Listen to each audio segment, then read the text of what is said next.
12 жасқа толған балаларға арналған ақпараттық өнім.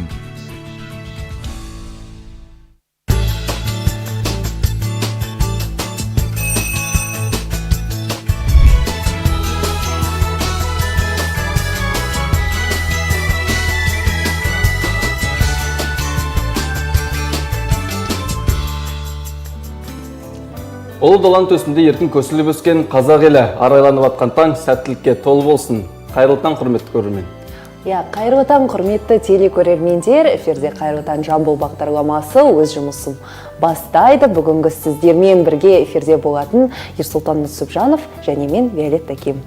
Құрметті көрермендер, бүгінгі тікелей эфир алдында отырған көрермендеріміз болса қайырлы таң дейміз. Атқан таң арайланып, әрбір шаңыраққа бақыт пен сәттілік алып келсін.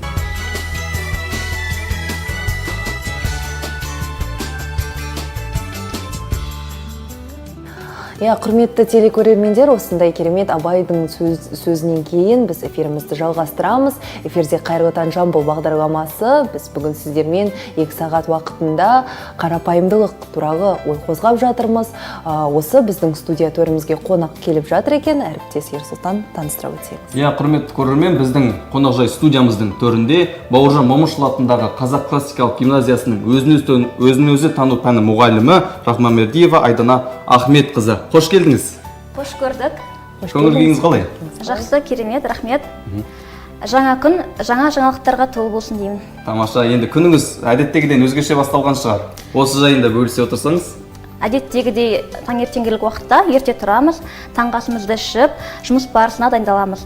Енді бүгін әдеттегі күндегіден сәл ғана өзгешелік бар, бірақ негізінде таңертеңгі тұрған уақытты өзім дұрыс деп санаймын. Бәрекелді. Осы жаңа әріптесім айта кеткендей, сіз өзін-өзі тану пәнінің мұғалімі екенсіз. Жалпы мұғалім болу қаншалықты қиын? Ұстаздық жолдың қиындығы да, қызығы да қатар жүреді ғой. Сондықтан да енді бұл мамандықтың да өзіндік бір қиындық тұстары да болып жатады кейде. Бірақ адам баласы өзінің мамандығын егер шын сүйетін болса, оған ешқандай кедергі келмейді деп ойлаймын. Және де бала жанның бағбаны болу, ол мен үшін ең маңызды іс деп білемін. Бұл мамандықтан өзім ерекше бір шабыт аламын деп айтсам болады. Тамаша, енді мәртебелі мамандық иесі мұғаліммен сұхбаттасып отырғанымызға өзіміз де бір қуанышты болып отырмыз. Енді бала тәрбиесінде жалпы бүгінгі біздің алып отырған тақырыбымыз қарапайымдылық болғандықтан, бала тәрбиесінде осы бір құндылықтарды сіңіртудің бір жолдары қандай? Бала тәрбиесінде қарапайымдылық, яғни бұл адам жанының бір ерекше қасиеттерінің бірі ғой. Бұл ізгі қасиеттерді негізінде ата-ана отбасында да бере алады. Одан бөлек біз ұстаздар сыныптан тыс жұмыстар арқылы, немесе оқу барысында әртүрлі іс-шараларды өткізу арқылы баланың бойына бере аламыз. Және де қазіргі заманда өздеріңіз білетіндей қоғамда неше түрлі келеңсіз оқиғалар болып жатыр.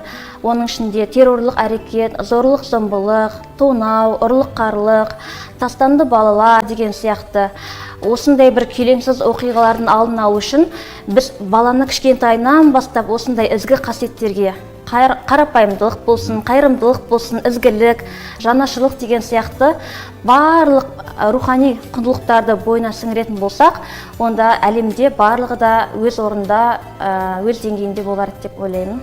Жалпы қазіргі осы балалардың, оқушыларыңыздың қаншалықты қарапайымдылығы, қандай деңгейде, мысалға осы бір 21 ғасыр заманында барлығы енді мен көбісі ақшам бар деген секілді, ата-анам бір жоғары орында жұмыс істейді деген секілді. Бір бағамдап көрсек, мұғалімнің көзімен дейді.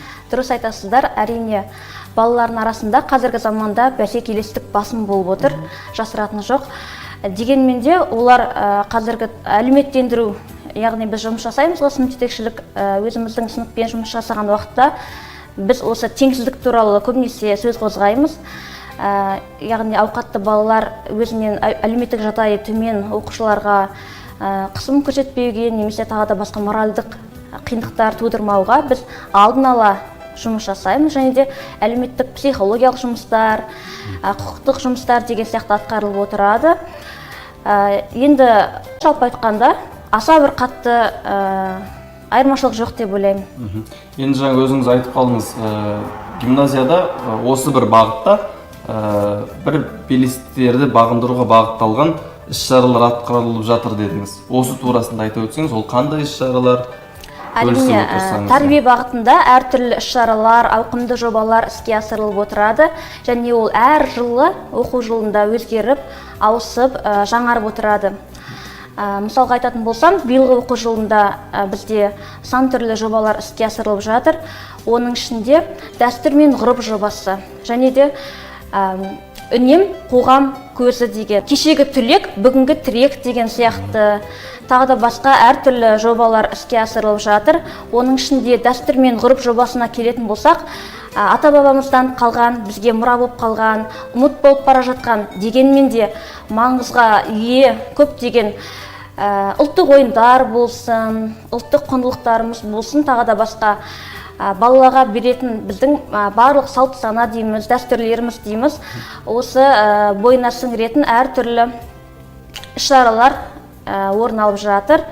Және де одан бөлек кешегі түлек, бүгінгі тірек деген жобаны алатын болсақ, гимназиямыздың табысты түлектерінің жетістіктерін, олардың осы оқу барысында, одан кейін жұмыс барысында жеткен жетістіктерін оқушыларға дәріптеу. Осы мақсатта біз көптеген іс-шараларды жүргіземіз. Одан бөлек оқуға құштар мектеп, яғни 100 кітап оқу жобасы да іске асырылып жатыр. Өте бір сөзіңіз аузыңызда өте бір қолға алынып жатқан өте бір маңызды дүниелердің қатарында болып тұр ғой осы 100 оқулық. 100 кітап оқу жобасы бұл тек қана оқушыларға ғана емес, ұстаздарға да арналған. Мысалға алатын болсақ, осы жақын арада ғана күні кеше біздің ұстаздардың арасында буккроссинг жобасы іске асты, яғни оқы да өзгеге ұсын деген іс-шара болатын. Ол кезде біз мұғалімдер барлықтарымыз өзіміздің оқыған әдеби шығармаларымызды оқып, оның мазмұнын айтып, бір-бірімізге ұсындық. Яғни біз кітап алмастық деген сияқты. Дәл осы іс-шараны біз оқушылар арасында да өтеміз. Буккроссинг жобасы бар, және тағы да басқа біздің қоңырау уақытында оқитын әртүрлі әдеби кітаптарымыз бар. Үш тілділікке арналған шығармалық кітаптар бар деген сияқты. Біз көбінесе осы бағытқа дейін қойып жатырмыз қазіргі таңда. Қоңырау уақытында оқитын бір ерекше екен, толығырақ үзіліс уақытын пайдаланамыз. Яғни біз 15 минуттық үзіліс уақытында әр сынып өзіне берілген кітапты оқып шығады, және де оның белгілі бір шектеу уақыты болады. Мысалға, бір ай көлемінде бір кітапты оқып болатын болсақ, оны біз талдап, талқылап, дөңгелек үстел барысында толық ашып өтетін боламыз. Тамаша екен. Онда бұл жоба, бұл идея қайдан пайда болды? Енді бұл барлық жалпы білім беру мекемелерінде жүзеге асырып отыр деп ойлаймын. Көптеген мектептерде іске асырылып отыр. Дегенмен де біз Назарбаев зияткерлік мектебінен алған болатынбыз бұл идеяны. Одан кейін де жалғастырып жатырмыз. Және де біз тек қана бұл ғана жоба емес, әртүрлі осы оқуға құштар мектеп жобасының аясында әртүрлі іс-шараларды өткізіп отырмыз. Енді сіздердің өздеріңіздің мынау жомарт түлек деп қалдыңыз, табысты түлек, өздеріңіздің осы мектепті, гимназияны бітірген түлектеріңізді облыс жұртшылығы, республика көлемі жалпы біледі. Енді сол кісілермен жалпы байланыс туралы айтып өтсеңіз, ол кісілердің жаңағы іс тәжірибесін оқушыларға үйрету жағы қалай болып жатыр дегендей. Дұрыс айтасыз, олардың тәжірибелерімен бөлісу, бұл бізді оқушыларды алға жетелеуге таптырмас бір құрал деп есептеймін. Мысалға, Әуесбайдың қанаты өздеріңіз білетін шығарсыздар, көпшілікке танымал. Сол кісіге еліктеуші жастар бізде қазір қоғамда көп. Тілші болсам екен, жазушы болсам екен деген оның ізбасарлары өте көп. Сол сияқты спорт саласында да біздің әртүрлі білім саласы, спорт саласы, өнер саласы деген сияқты барлық салаларда біздің табысты түлектеріміздің жасап жатқан жұмыстарын біз насихаттап, дәріптеп отырамыз. Тамаша, енді батыс көрген деп сипаттап жатады біздің жаңағы Қанат Әуесбай ағамызды. Осы бағытта тағы да бір қандай іс-шаралар атқарылуда, яғни бір кездесулер өткізіп отырамыз, және де қазіргі уақытқа сәйкес онлайн түрде де кездесулер жалғасын тауып жатыр. Жалпы осы кездесу деп қалдыңыз, осындай сайыстар, жаңағы іс-шаралар өткізіліп жатыр деп жатырсыз. Осы іс-шараларға оқушылардың қанша белсенділігі қай деңгейде? белсенділігі өте жоғары деңгейде, өйткені олар дәл біздің гимназиямыздың қабырғасында оқып, түлеп ұшқандықтан олардың қызығушылығы ерекше. Бізден неге сол кісілер сияқты болмасқа деген сияқты барлығының да ішінде бір ой болатын секілді көрінеді. Ал керісінше мұғалімдердің осы жаңа айтып кеттіңіз, бір кітап оқып, осының мазмұнын айта кетіп жатырмыз деп айта кеттіңіз. Сол жайлы айта кетсеңіз, мысалы мұғалімдердің белсенділігі қай деңгейде десек? Мұғалімдердің белсенділігі де өте жоғары деңгейде екенін байқадым. Себебі ол бізде бір апта көлемінде өткізілді. Мен де өздеріңіз білесіздер, Ұлы Отан соғысының батыры, әйгілі партизан Қасым Қайсеновтің «Жау тылындағы бала» атты шығармасын өзім мазмұндап сол жерде дәріптедім. Әсіресе мен оны ұстаздарға айтқан себебім, сынып жетекшілер оқушыларды патриоттыққа тәрбиелеу мақсатында, егерде осы оқулықты оқушыларға оқып, оны мазмұнын ашып, және де пікірталастар немесе тағы да басқа дөңгелек үстелдер деген сияқты шаралар өткізетін болса, онда біз баланы дұрыс жолға, яғни патриоттық елге, жерге деген сезімдерін оятуымызға мүмкіндігіміз бар деп ойлаймын. Ол жерде енді кішкентай ғана 10 жасар ғана бала, Украина жеріндегі 10 жасар ғана бала серіктің батырлығы, өжеттілігі суреттеледі. Жазушы асқан тебіреніспен суреттейді. Және де ол 10 жасар баланың жасаған ерлігінің қасында біздің балалар ойланады, неге біз сондай жасамасқа? Неге біз де сол сияқты еліміздің, жеріміздің патриоты болмасқа деген ой түюі хақ. Сондықтан да мен ойлаймын, оқушылардың барлығы да сол Қасым Қайсеновтың жаңағы басты кейіпкері серікке еліктейді деп ойлаймын. Сол сияқты енді одан өзге де оқулықтар бар ғой. Бауыржан Момышұлының оқулықтары бар, Зейнеп Ахметованың мысалға «Бабалар аманаты», «Күре тамыр» деген сияқты жалпы балаларға қажетті, олардың тәрбиесіне, әсіресе рухани тәрбиеге қажетті кітаптарды насихаттауымыз қажет деп ойлаймын. Қазір Алмағай қоғамда өзі бір көптеген проблемалардың алдын алу мақсатында баланы жастан деп айтады қазақ. Сол секілді өздеріңізде осы бағытта бір атқалып жатқан шаралар қуантып отыр. Енді өзіңіз өзін-өзі тану пәнінің мұғалімісіз. Жалпы мұғалімсіз. Сондықтан адамның қай қасиетін жоғары бағалайсыз? Адамның адамгершілік қасиетін ең басты қасиет деп білемін. Бұл пән жобасының авторы Сара Алпысқызы Назарбаева өз сөзінде былай деген екен: ғасырлар тоғысында біз бүкіл оқушыларды компьютердің пернетақталарын басуға, яғни шет тілдерін меңгеруге қатты баса назар аудардық дейді. Әрине бұл бізге көптеген жақсы жақтарын көрсетті, яғни жаңа көзқарасты адамдар пайда болды.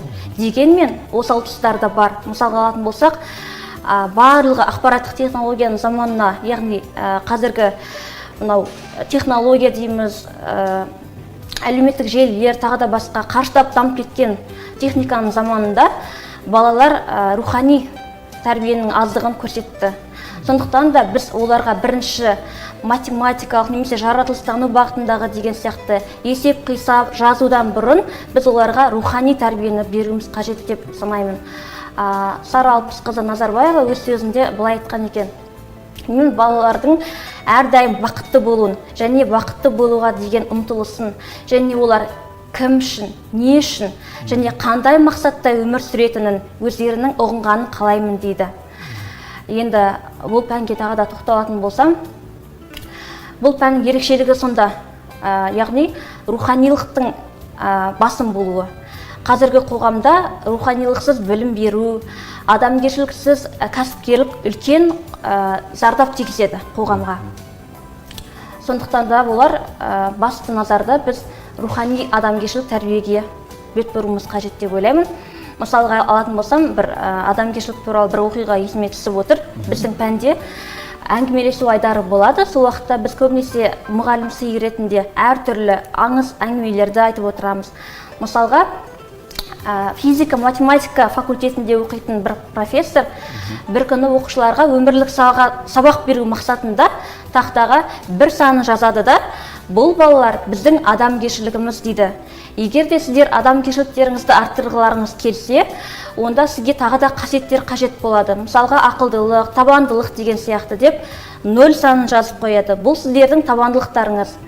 Енді бұл 10 деген болып еселенді дейді.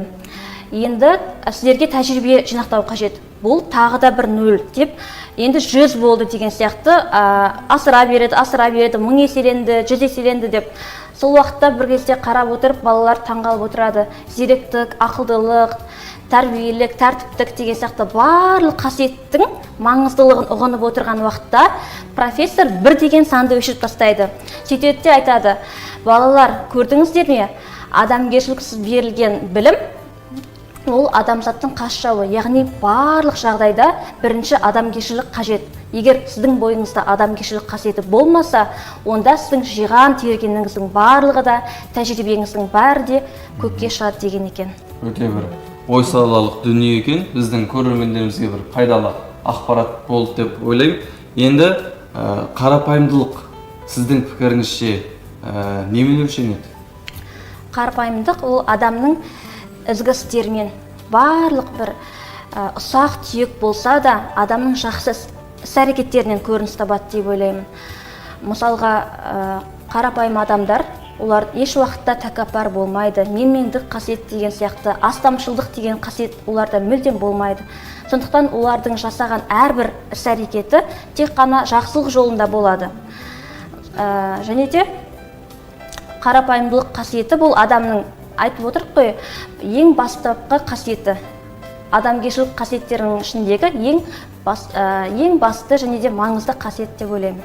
Жалпы сіз өзіңізді қаншалықты қарапайым адам деп санайсыз? Мен енді өзімді толыққанды қарапайым деп айта аламын. Себебі мен еш уақытта асып, тасып, менмендік жасап деген сияқты, немесе мұрнымды көкке шүйіріп деген сияқты ондай менде орын алмаған ондай қасиеттер. Қандай жағдайда да, қандай жетістікке жетсек те, қандай биікке шықсақ та, біз әр қашан барлық қоғамдағы адамдармен тең қарапайым және де еңкейгенге еңкей дейді ғой атам қазақ. Біз енді кішірейіп сөйлесуге, барлық үлкенге де, кішіге де, тіпті балаға да өзімізбен замандас сияқты қарап, олармен сырлас, дос сияқты болып ара қатынас жасауымыз қажет деп ойлаймын. Бәрекелді. Енді өзіңіз айтып отырсыз, өзіңіз тану пәнінің мұғалімі. Қазіргі уақытта біздің көрермендерімізге де таныс, осы өзіңіз тану пәніне, яғни баға қойылмайды.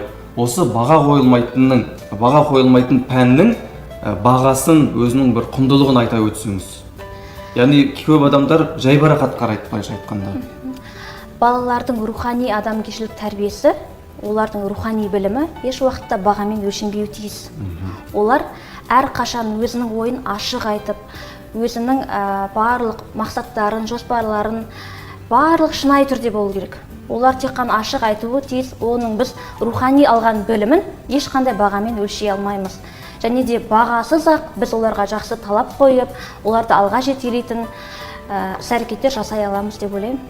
Бәрекелді. Жаңа айтып кеттіңіз, сіз өзіңіз мұғалімсіз, осы өзін-өзі тану пәнін таңдау, ол сіздің жеке бір өзіңіздің бала кезгі арманыңыз болды ма, әлде ата-анаңыздың кеңесімен бардыңыз ба? Осы өзіңіздің мұғалімдік жолыңыз жайлы айта кетсеңіз. Жалпы бала кезден бастап мұғалім болуға ұмтылысым өте ерекше болды. Себебі өзім отбасымда, яғни мұғалімдер ортасынан шыққан болатын.